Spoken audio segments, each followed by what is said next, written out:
O grande conflito. Capítulo 2. O valor dos mártires. Quando Jesus revelou a seus discípulos a sorte de Jerusalém e as cenas do segundo advento, predisse também a experiência de seu povo desde o tempo em que deveria ser tirado dentre eles até a sua volta em poder e glória para o seu libertamento.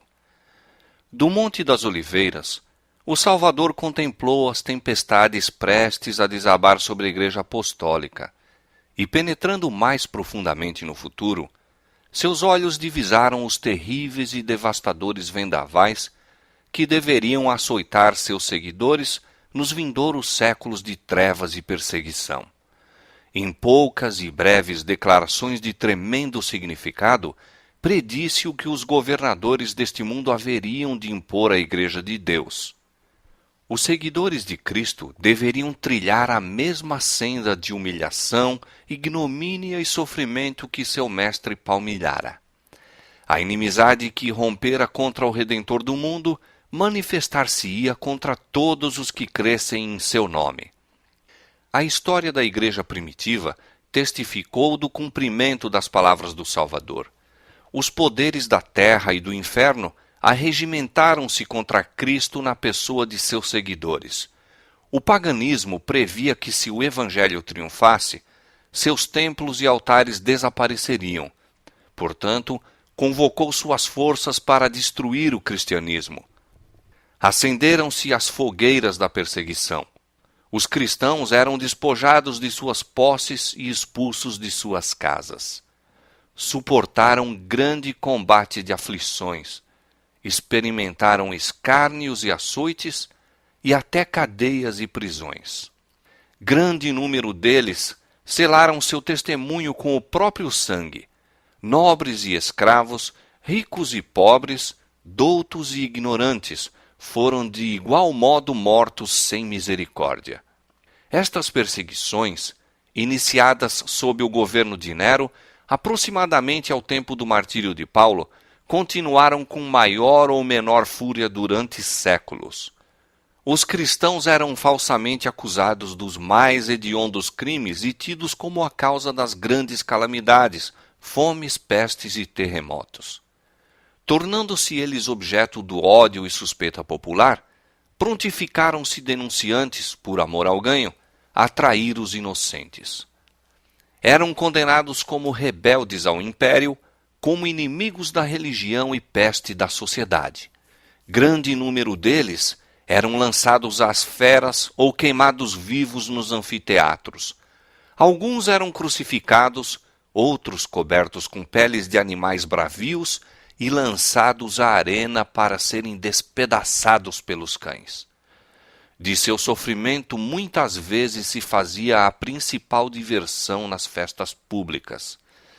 Vastas multidões reuniam-se para observar o espetáculo e saudavam as aflições de sua agonia com riso e aplauso. Onde quer que procurassem refúgio, os seguidores de Cristo eram caçados como animais. Eram forçados a procurar esconderijo nos lugares desolados e solitários. Desamparados, aflitos e maltratados, dos quais o mundo não era digno, errantes pelos desertos e montes e pelas covas e cavernas da terra. As catacumbas proporcionavam abrigo a milhares.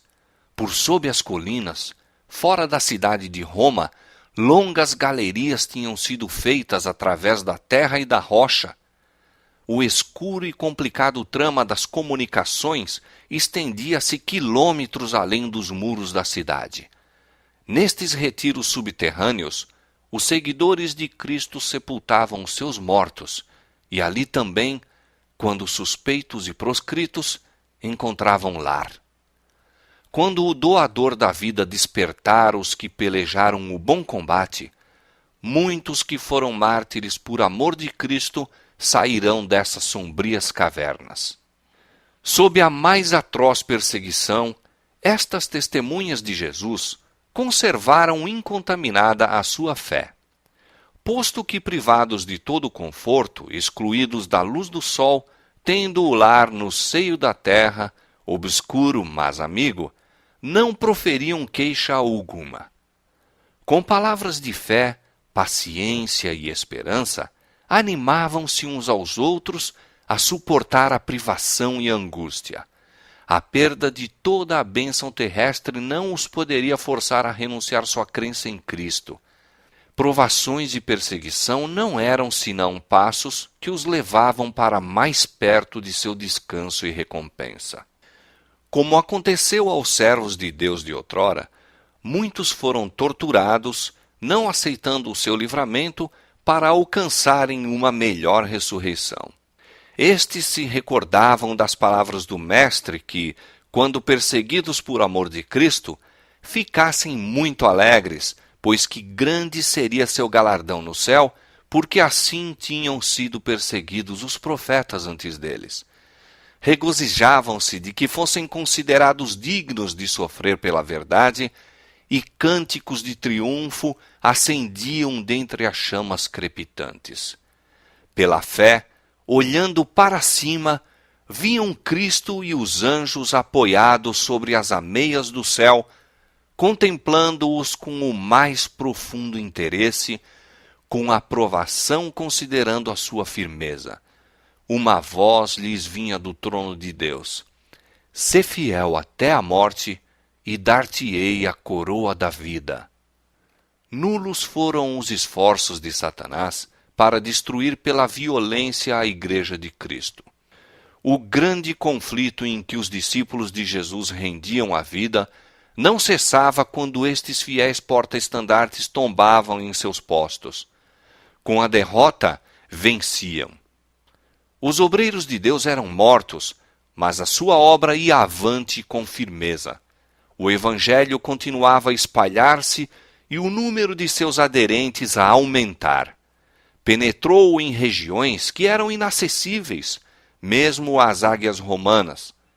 Disse um cristão, contendendo com os governadores pagãos que estavam a impulsionar a perseguição: "Podeis matar-nos, torturar-nos, condenar-nos. Vossa injustiça é prova de que somos inocentes. Tampouco vossa crueldade vos aproveitará." Não era senão um convite mais forte para se levarem outros à mesma persuasão. Quanto mais somos ceifados por vós, tanto mais crescemos em número. O sangue dos cristãos é semente. Milhares eram aprisionados e mortos, mas outros surgiam para ocupar as vagas.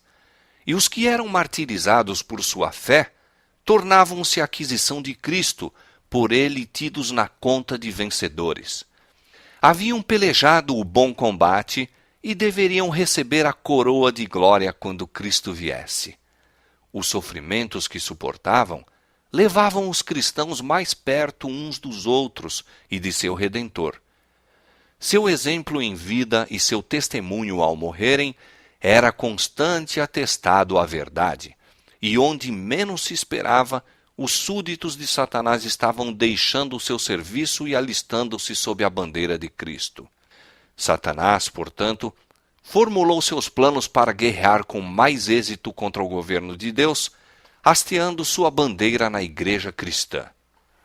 Se os seguidores de Cristo pudessem ser enganados e levados a desagradar a Deus, falhariam então sua força, poder e firmeza, e eles cairiam como presa fácil. O grande adversário se esforçou então por obter pelo artifício aquilo que não lograra alcançar pela força. Cessou a perseguição e, em seu lugar, foi posta a perigosa sedução da prosperidade temporal e honra mundana. Levavam-se idólatras a receber parte da fé cristã, enquanto rejeitavam outras verdades essenciais. Professavam aceitar a Jesus como Filho de Deus e crer em sua morte e ressurreição, mas não tinham a convicção do pecado e não sentiam necessidade de arrependimento ou de uma mudança de coração. Com algumas concessões de sua parte, propuseram que os cristãos fizessem outras também, para que todos pudessem unir-se sob a plataforma da crença em Cristo. A igreja naquele tempo encontrava-se em terrível perigo. Prisão, tortura, fogo e espada eram bênçãos em comparação com isto. Alguns dos cristãos permaneceram firmes, declarando que não transigiriam. Outros eram favoráveis a que cedessem ou modificassem alguns característicos de sua fé e se unissem aos que haviam aceito parte do cristianismo, insistindo em que este poderia ser o meio para a completa conversão. Foi um tempo de profunda angústia para os fiéis seguidores de Cristo. Sob a capa de pretenso cristianismo, Satanás se estava insinuando na igreja a fim de corromper-lhe a fé e desviar-lhe a mente da palavra da verdade. A maioria dos cristãos finalmente consistiu em baixar a norma, formando-se uma união entre o cristianismo e o paganismo. Posto que os adoradores de ídolos professassem estar convertidos e unidos à igreja, apegavam-se ainda à idolatria, mudando apenas os objetos de culto pelas imagens de Jesus e mesmo de Maria e dos santos. O fermento vil da idolatria, assim trazido para a igreja, continuou a obra funesta. Doutrinas errôneas, ritos supersticiosos e cerimônias idolátricas foram incorporados em sua fé e culto.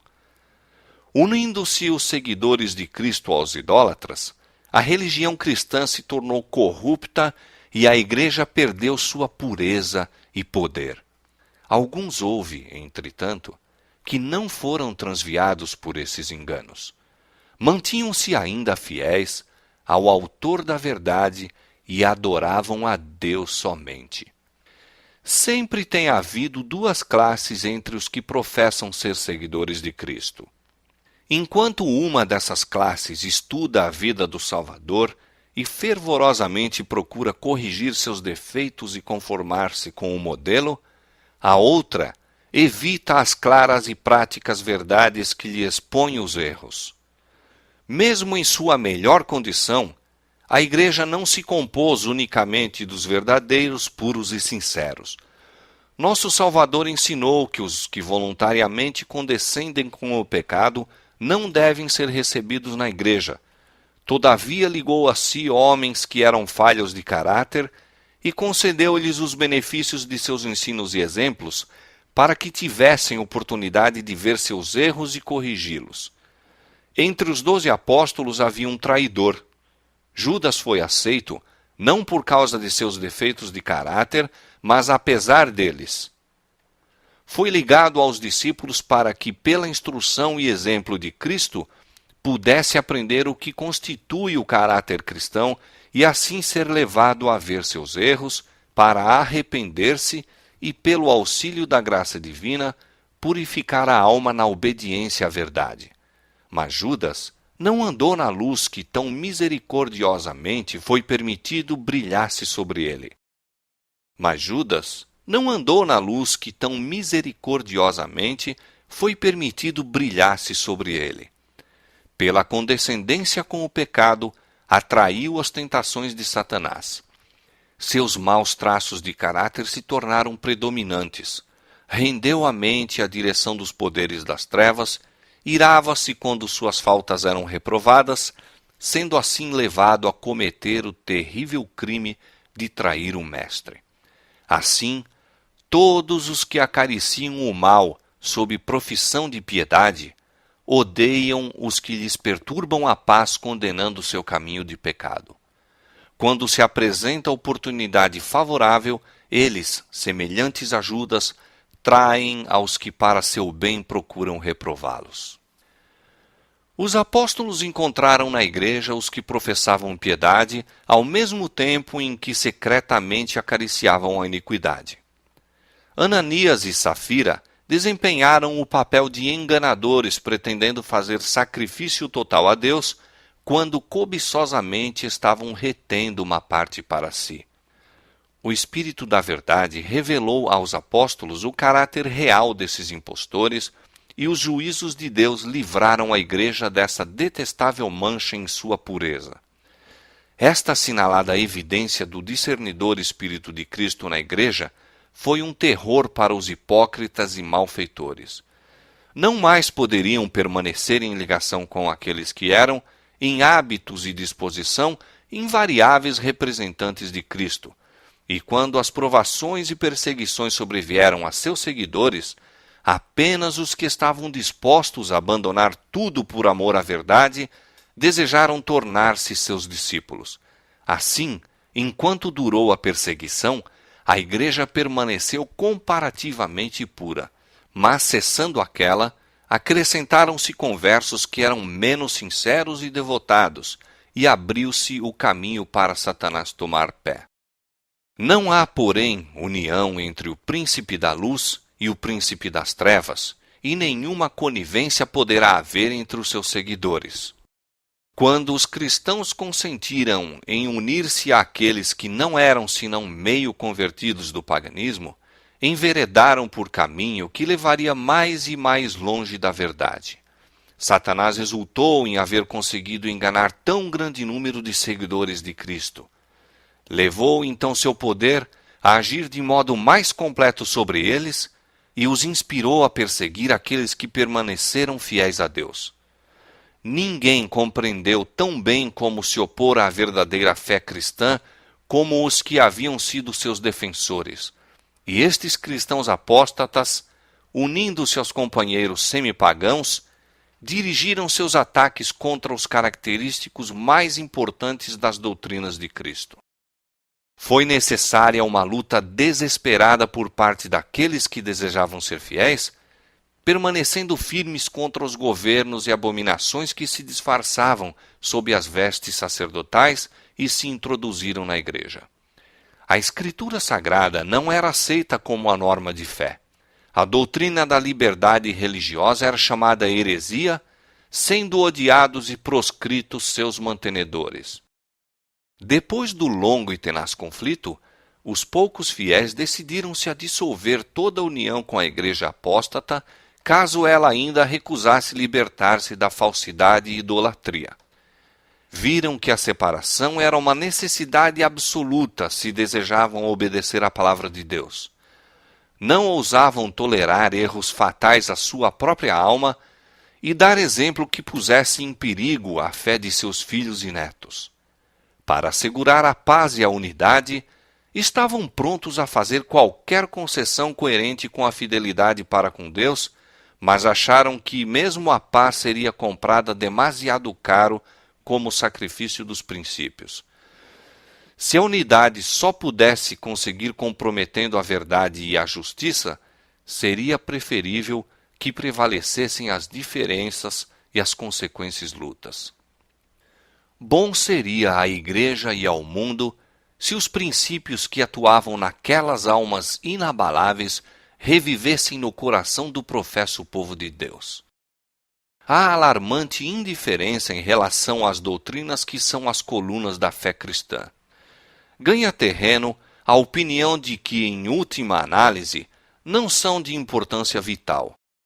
Esta degenerescência está fortalecendo as mãos dos agentes de Satanás, de modo que falsas teorias e enganos fatais, que os fiéis dos séculos passados expunham e combatiam com riscos da própria vida, são hoje considerados com favor por milhares que pretendem ser seguidores de Cristo. Os primitivos cristãos eram, na verdade, um povo peculiar. Sua conduta irrepreensível e fé invariável eram contínua reprovação a perturbar a paz dos pecadores. Se bem que poucos, sem riqueza, posição ou títulos honoríficos, constituíam um terror para os malfeitores onde quer que seu caráter e doutrina fossem conhecidos. Eram, portanto, odiados pelos ímpios, assim como Abel o foi pelo ímpio Caim. Pela mesma razão por que Caim matou Abel, os que procuravam repelir a restrição do Espírito Santo mataram o povo de Deus. Pelo mesmo motivo foi que os judeus rejeitaram e crucificaram o Salvador, porque a pureza e santidade de seu caráter eram repreensão constante ao egoísmo e corrupção deles. Desde os dias de Cristo até hoje, os fiéis discípulos têm suscitado ódio e oposição dos que amam e seguem os caminhos do pecado. Como, pois, pode o Evangelho ser chamado mensagem de paz? Quando Isaías predisse o nascimento do Messias, conferiu-lhe o título de Príncipe da Paz. Quando os anjos anunciaram aos pastores que Cristo nascera, cantaram sobre as planícies de Belém: Glória a Deus nas alturas, paz na terra, boa vontade para com os homens. Há uma aparente contradição entre estas declarações proféticas e as palavras de Cristo. Não vim trazer paz, mas espada. Mas, entendidas corretamente, ambas estão em perfeita harmonia. O Evangelho é uma mensagem de paz.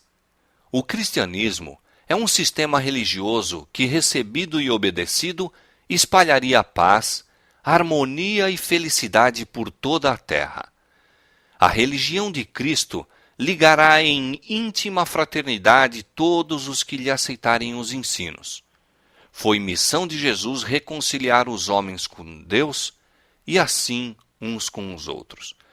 Mas o mundo em grande parte se acha sob o domínio de Satanás, o acérrimo adversário de Cristo. O Evangelho apresenta-se-lhes princípios de vida que se acham totalmente em desacordo com seus hábitos e desejos, e eles se erguem em rebelião contra ele. Odeiam a pureza que lhes revela e condena os pecados, e perseguem e destroem os que com eles insistem em suas justas e santas reivindicações. É neste sentido que o Evangelho é chamado uma espada, visto que as elevadas verdades que traz ocasionam o ódio e a contenda. A misteriosa providência que permite sofrerem os justos perseguição às mãos dos ímpios tem sido causa de grande perplexidade a muitos que são fracos na fé. Alguns se dispõem mesmo a lançar de si a confiança em Deus, por permitir ele que os mais vis dos homens prosperem, enquanto os melhores e mais puros são afligidos e atormentados pelo cruel poder daqueles. Como, pergunta-se, pode aquele que é justo e misericordioso, e que também é de poder infinito, tolerar tal injustiça e opressão? É esta uma questão com que nada temos que ver. Deus deu suficientes evidências de seu amor e não devemos duvidar de sua bondade por não podermos compreender a operação de sua providência. Disse o Salvador a seus discípulos, prevendo as dúvidas que lhes oprimiriam a alma nos dias de provação e trevas. Lembrai-vos da palavra que vos disse: não é o servo maior do que o seu senhor. Se a mim me perseguiram, também vos perseguirão a vós. Jesus sofreu por nós mais do que qualquer de seus seguidores poderá sofrer pela crueldade de homens ímpios. Os que são chamados a suportar a tortura e o martírio não estão senão seguindo as pegadas do dileto Filho de Deus. O Senhor não retarda a sua promessa. Ele não se esquece de seus filhos, nem os negligencia, mas permite que os ímpios revelem seu verdadeiro caráter, para que ninguém que deseje fazer a sua vontade possa ser iludido com relação a eles. Outros sim, os justos são postos na fornalha da aflição, para que eles próprios possam ser purificados, para que seu exemplo possa convencer a outros da realidade da fé e piedade, e também para que sua coerente conduta possa condenar os ímpios e incrédulos. Deus permite que os ímpios prosperem e revelem inimizade para com ele, a fim de que, quando encherem a medida de sua iniquidade, todos possam, em sua completa destruição, ver a justiça e misericórdia divinas. Apressa-se o dia de sua vingança, no qual todos os que transgrediram a lei divina e oprimiram o povo de Deus receberão a justa recompensa de suas ações, em que todo ato de crueldade e injustiça para com os fiéis será punido como se fosse feito ao próprio Cristo. Há outra questão mais importante que deveria ocupar a atenção das igrejas de hoje. O apóstolo Paulo declara que todos os que piamente querem viver em Cristo Jesus padecerão perseguições. Por que é, pois, que a perseguição, em grande parte, parece adormentada? A única razão é que a igreja se conformou com a norma do mundo e, portanto, não suscita oposição. A religião que em nosso tempo prevalece não é a do caráter puro e santo que assinalou a fé cristã nos dias de Cristo e seus apóstolos. É unicamente por causa do espírito de transigência com o pecado, por serem as grandes verdades da palavra de Deus tão indiferentemente consideradas, por haver tão pouca piedade vital na igreja, que o cristianismo é aparentemente tão popular no mundo. Haja um reavivamento da fé e poder da igreja primitiva, e o espírito de opressão reviverá, reacendendo-se as fogueiras da perseguição.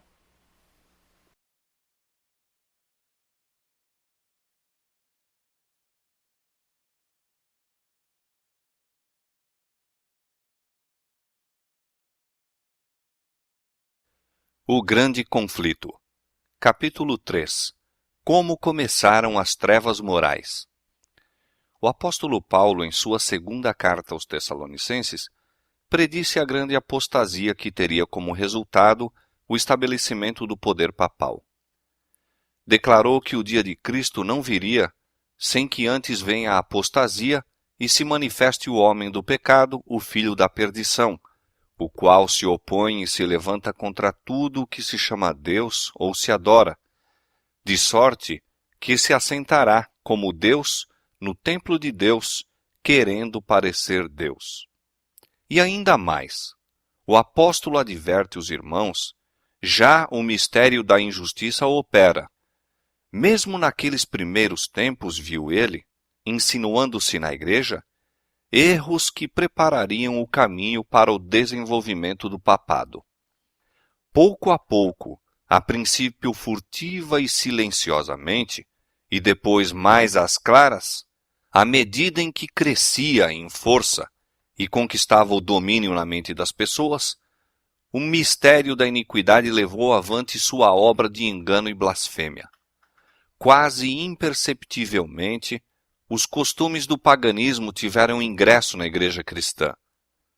O espírito de transigência e conformidade fora restringido durante algum tempo pelas terríveis perseguições que a igreja suportou sob o paganismo. Mas, incessando a perseguição e entrando o cristianismo nas cortes e palácios dos reis, pôs ela de lado a humilde simplicidade de Cristo e seus apóstolos, em troca da pompa e orgulho dos sacerdotes e governadores pagãos, e em lugar das ordenanças de Deus, colocou teorias e tradições humanas. A conversão nominal de Constantino, na primeira parte do século IV, causou grande regozijo, e o mundo, sob o manto da justiça aparente, introduziu-se na igreja. Progredia rapidamente a obra de corrupção. O paganismo, conquanto parecesse suplantado, tornou-se o vencedor. Seu espírito dominava a igreja. Suas doutrinas, cerimônias e superstições incorporavam-se à fé e culto dos professos seguidores de Cristo. Esta mútua transigência entre o paganismo e o cristianismo resultou no desenvolvimento do homem do pecado, predito na profecia como se opondo a Deus e exaltando-se sobre ele. Aquele gigantesco sistema de religião falsa é obra-prima do poder de Satanás, monumento de seus esforços para sentar-se sobre o trono e governar a terra segundo a sua vontade. Uma vez Satanás se esforçou por estabelecer um compromisso mútuo com Cristo. Chegando-se ao Filho de Deus no deserto da tentação e mostrando-lhe todos os reinos do mundo e a glória dos mesmos, ofereceu-se a entregar tudo em suas mãos se tão somente reconhecesse a supremacia do príncipe das trevas. Cristo repreendeu o pretensioso tentador e obrigou-o a retirar-se. Mas Satanás obtém maior êxito em apresentar ao homem as mesmas tentações. Para conseguir proveitos e honras humanas, a Igreja foi levada a buscar o favor e apoio dos grandes homens da terra, e, havendo assim rejeitado a Cristo, foi induzida a prestar obediência ao representante de Satanás, o bispo de Roma. Uma das principais doutrinas do catolicismo é que o Papa é a cabeça visível da Igreja Universal de Cristo, investido de autoridade suprema sobre os bispos e pastores em todas as partes do mundo. Mais do que isto, tem-se dado ao Papa os próprios títulos da divindade. Tem sido intitulado Senhor Deus o Papa e foi declarado infalível. Exige ele a homenagem de todos os homens. A mesma pretensão em que insistia Satanás no deserto da tentação, ele ainda a encarece mediante a Igreja de Roma, e enorme número de pessoas estão prontas para render-lhe homenagem. Mas os que temem e reverenciam a Deus enfrentam esta audaciosa presunção do mesmo modo por que Cristo enfrentou as solicitações do insidioso adversário. Adorarás ao Senhor teu Deus, e a Ele somente servirás. Deus jamais deu em sua palavra a mínima sugestão de que tivesse designado a algum homem para ser a cabeça da Igreja. A doutrina da supremacia papal opõe-se diretamente aos ensinos das Escrituras Sagradas. O Papa não pode ter poder algum sobre a Igreja de Cristo, senão por usurpação. Os romanistas têm persistido em acusar os protestantes de heresia e voluntária separação da verdadeira Igreja. Semelhantes acusações, porém, implicam-se antes a eles próprios. São eles os que depuseram a bandeira de Cristo e se afastaram da fé que uma vez foi dada aos santos. Satanás bem sabia que as Escrituras Sagradas habilitariam os homens a discernir seus enganos e resistir a seu poder. Foi pela palavra que mesmo o Salvador do mundo resistiu a seus ataques.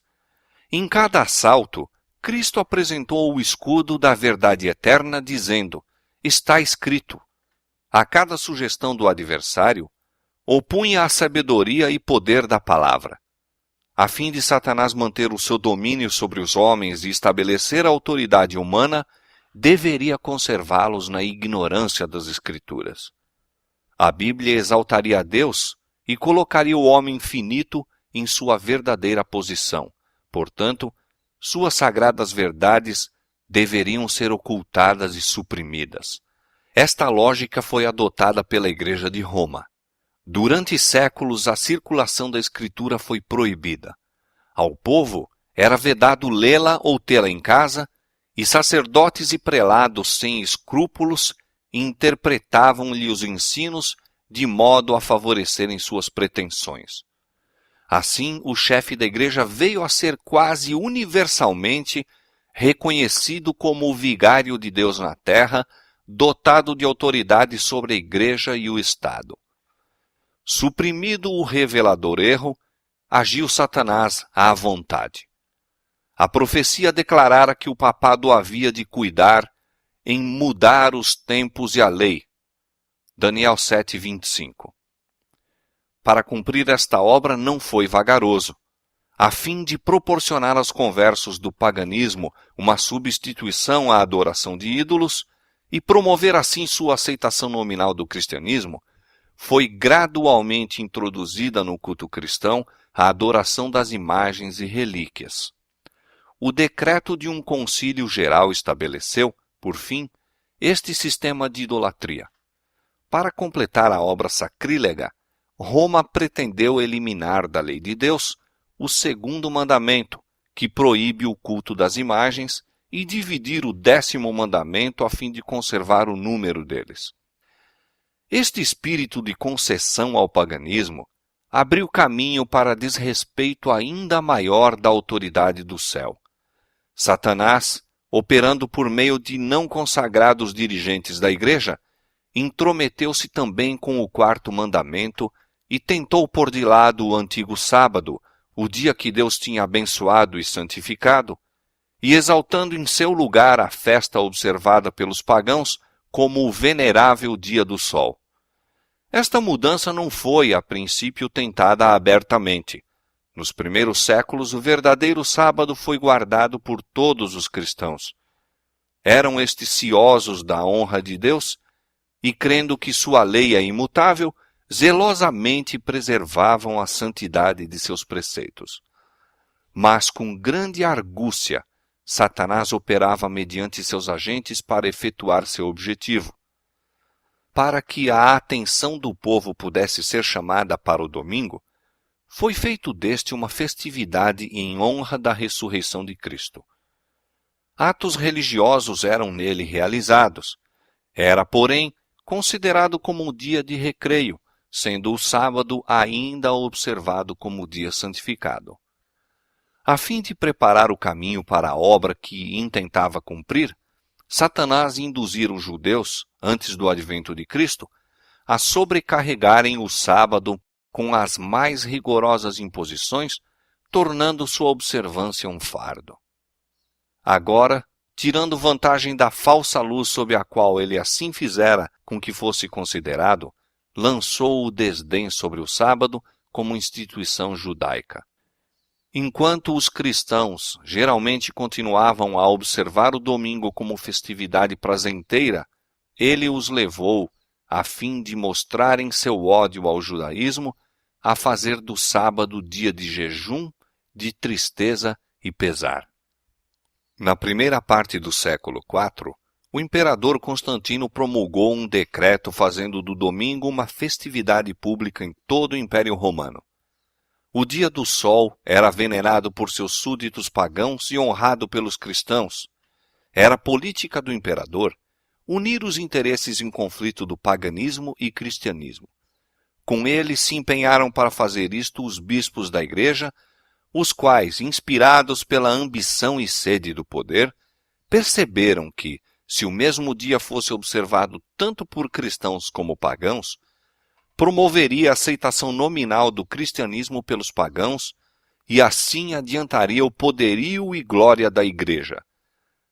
Mas, conquanto muitos cristãos tementes a Deus fossem gradualmente levados a considerar o domingo como possuindo certo grau de santidade, ainda mantinham o verdadeiro sábado como o dia santo do Senhor e observavam-no em obediência ao quarto mandamento. O arqui-enganador não havia terminado a sua obra. Estava decidido a congregar o mundo cristão sob sua bandeira e exercer o poder por intermédio de seu vigário, o orgulhoso pontífice que pretendia ser o representante de Cristo. Por meio de pagãos meio convertidos, ambiciosos prelados e eclesiásticos amantes do mundo, realizou ele seu propósito. Celebravam-se de tempos em tempos vastos concílios aos quais do mundo todo concorriam os dignitários da igreja. Em quase todos os concílios, o sábado que Deus havia instituído era rebaixado um pouco mais, enquanto o domingo era em idêntica proporção exaltado. Destarte, a festividade pagã veio finalmente a ser honrada como instituição divina, ao mesmo tempo em que se declarava ser o sábado bíblico relíquia do judaísmo, amaldiçoando-se seus observadores. O grande apóstata conseguira exaltar-se contra tudo o que se chama Deus ou se adora. Ousara mudar o único preceito da lei divina que inequivocamente indica a toda a humanidade o Deus verdadeiro e vivo. No quarto mandamento, Deus é revelado como o Criador do céu e da terra e por isso se distingue de todos os falsos deuses. Foi para a memória da obra da criação que o sétimo dia foi santificado como dia de repouso para o homem. Destinava-se a conservar o Deus vivo sempre diante da mente humana como a fonte de todo ser e objeto de reverência e culto. Satanás esforça-se por desviar os homens de sua aliança para com Deus e de prestarem obediência à sua lei. Dirige seus esforços, portanto, especialmente contra o mandamento que aponta a Deus como o Criador. Os protestantes hoje insistem em que a ressurreição de Cristo no domingo fê-lo o sábado cristão. Não existe, porém, evidência escriturística para isto. Nenhuma honra semelhante foi conferida ao dia por Cristo ou seus apóstolos. A observância do domingo como instituição cristã teve origem no mistério da injustiça, que já no tempo de Paulo começara a sua obra.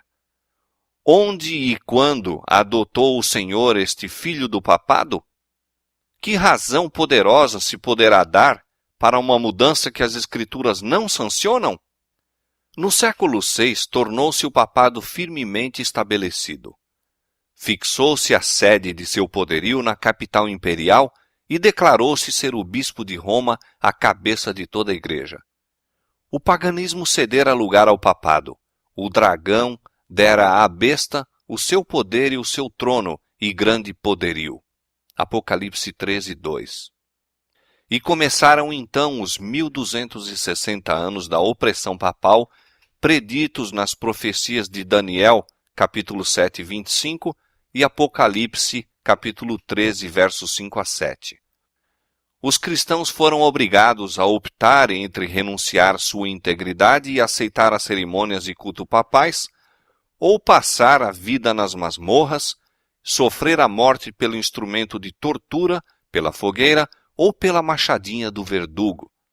Cumpriam-se as palavras de Jesus, e até pelos pais e irmãos e parentes e amigos sereis entregues, e matarão alguns de vós, e de todos sereis odiados por causa do meu nome.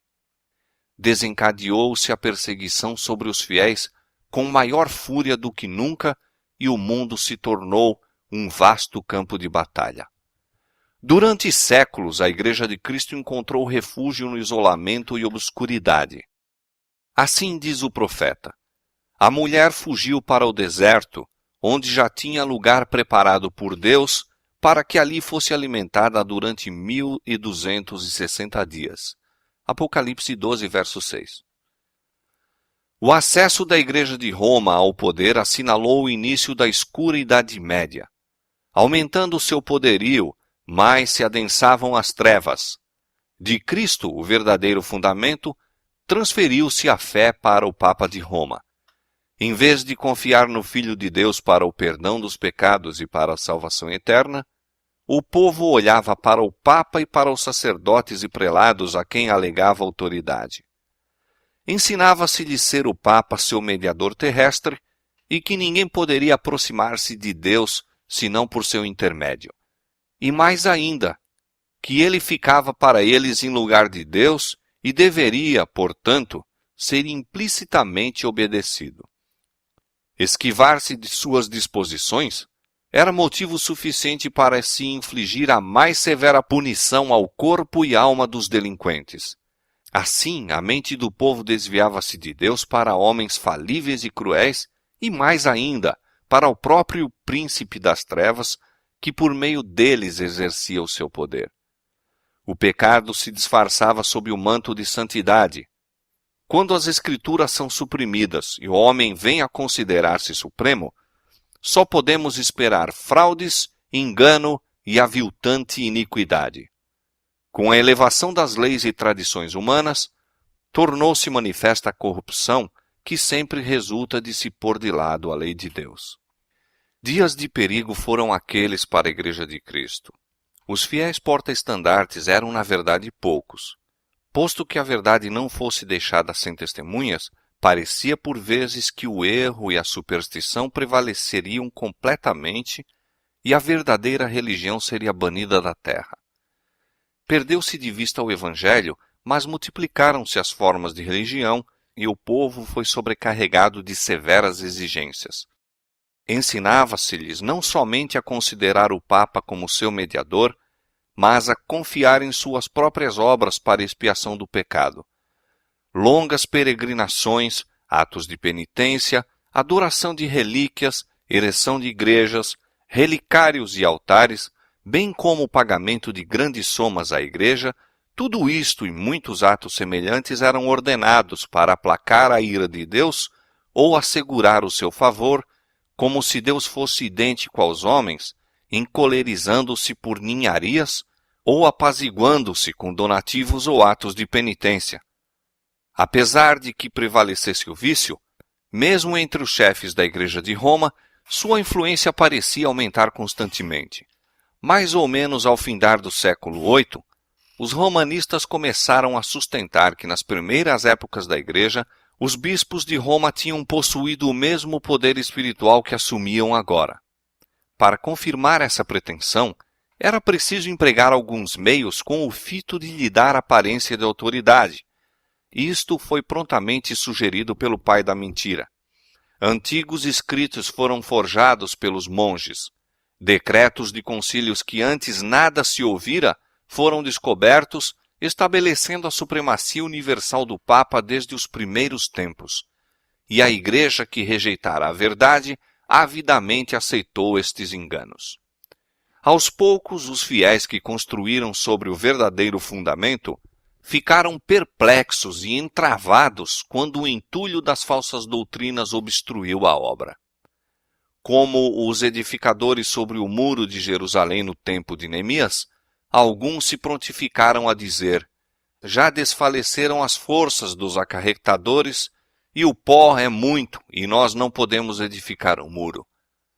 Cansados da constante luta contra a perseguição, fraude, iniquidade e todos os outros obstáculos que Satanás pudera engendrar para deter-lhes o progresso, alguns que haviam sido fiéis edificadores desanimaram e, por amor da paz e segurança de sua propriedade e vida, desviaram-se do verdadeiro fundamento. Outros, sem se intimidarem com a oposição de seus inimigos, intrepidamente declaravam: não os temais, lembrai-vos do Senhor grande e terrível, e prosseguiam com a obra, cada qual com a espada cingida ao lado. O mesmo espírito de ódio e oposição à verdade tem inspirado os inimigos de Deus em todos os tempos, e a mesma vigilância e fidelidade têm sido exigidas de seus servos. As palavras de Cristo aos primeiros discípulos aplicam-se aos seus seguidores até ao final do tempo. E as coisas que vos digo, digo-as a todos. As trevas pareciam tornar-se mais densas. Generalizou-se a adoração das imagens. Acendiam-se velas perante imagens e orações se lhes dirigiam. Prevaleciam os costumes mais absurdos e supersticiosos. O espírito dos homens era a tal ponto dirigido pela superstição que a razão mesmo parecia haver perdido o domínio. Enquanto os próprios sacerdotes e bispos eram amantes do prazer, sensuais e corruptos, só se poderia esperar que o povo que os tinha como guias se submergisse na ignorância e vício. Outro passo ainda deu a presunção papal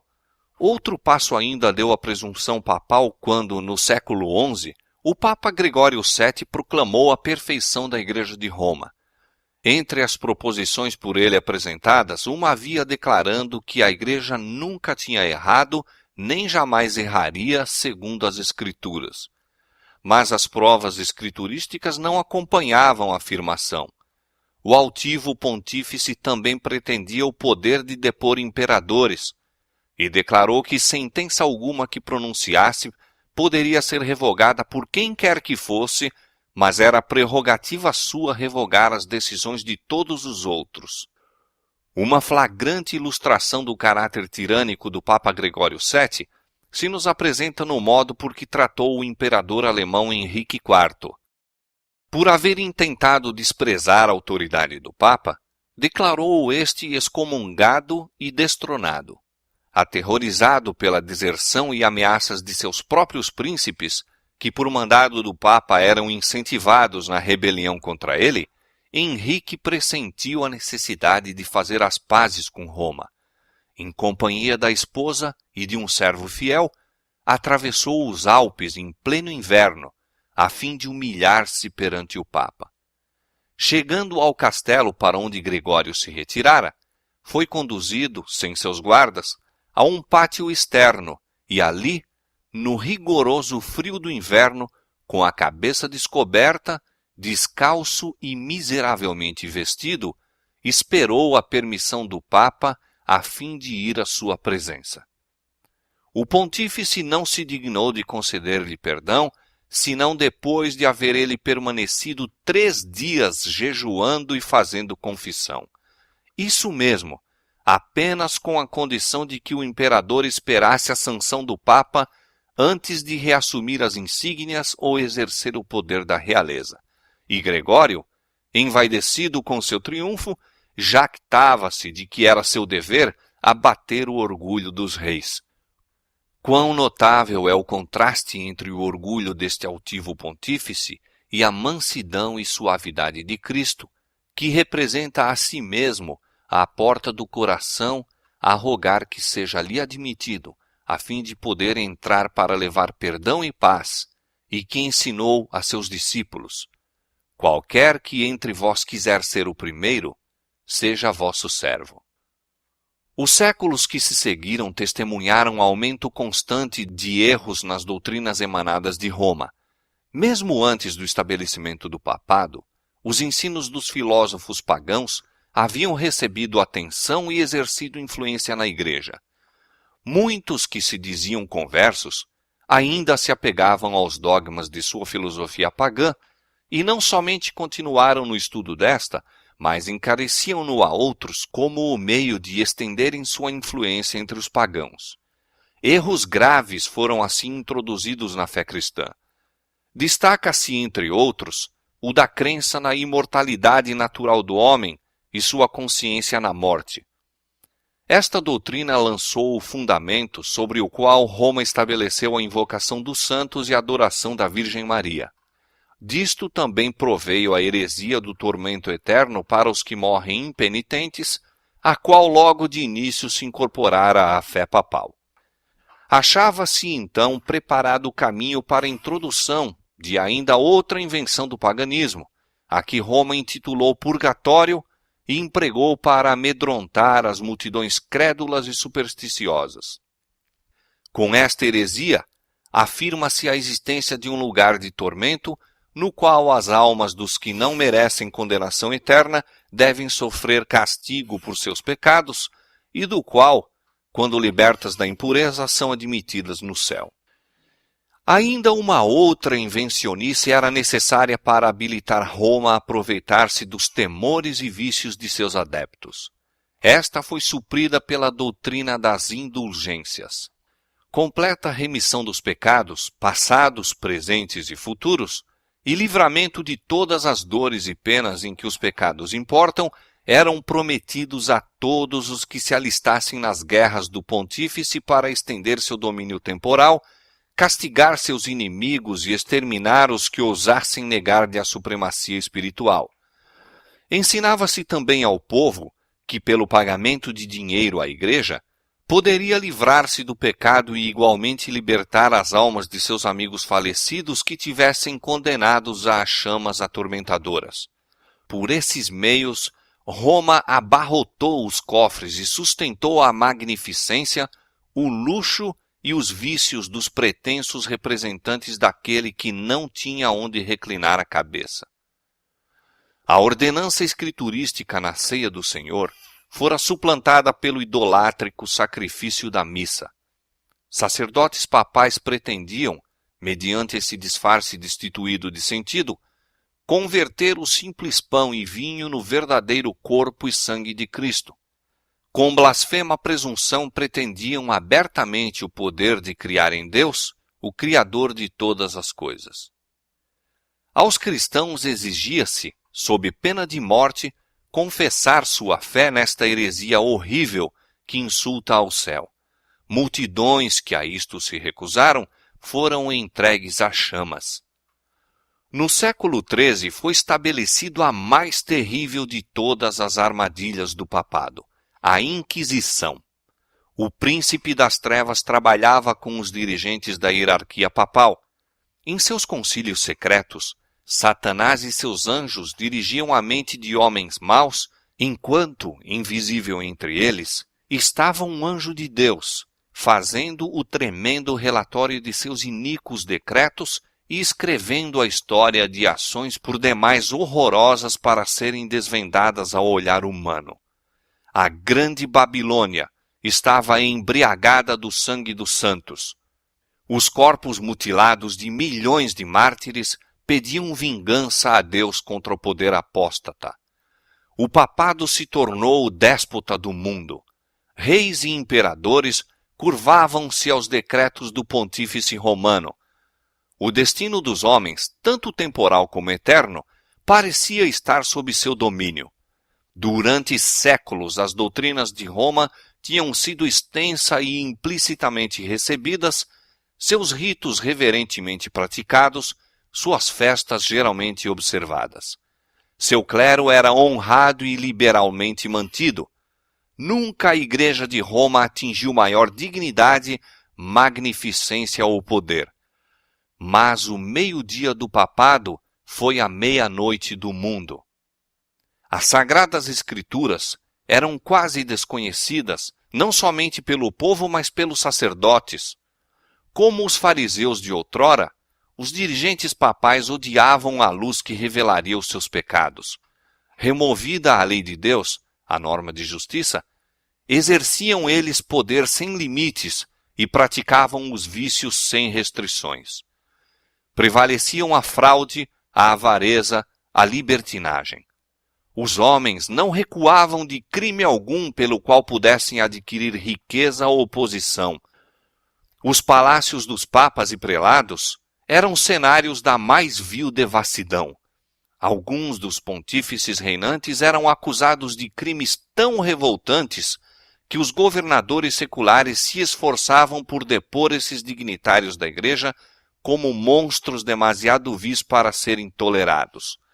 Durante séculos, a Europa não fez progresso no saber, nas artes ou na civilização. Uma paralisia moral e intelectual caíra sobre a cristandade. A condição do mundo sob o poder romano apresentava o cumprimento terrível e surpreendente das palavras do profeta Oséias. O meu povo foi destruído porque lhe faltou o conhecimento.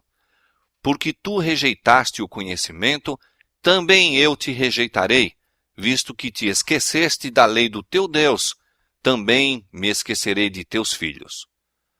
Não há verdade, nem benignidade, nem conhecimento de Deus na terra.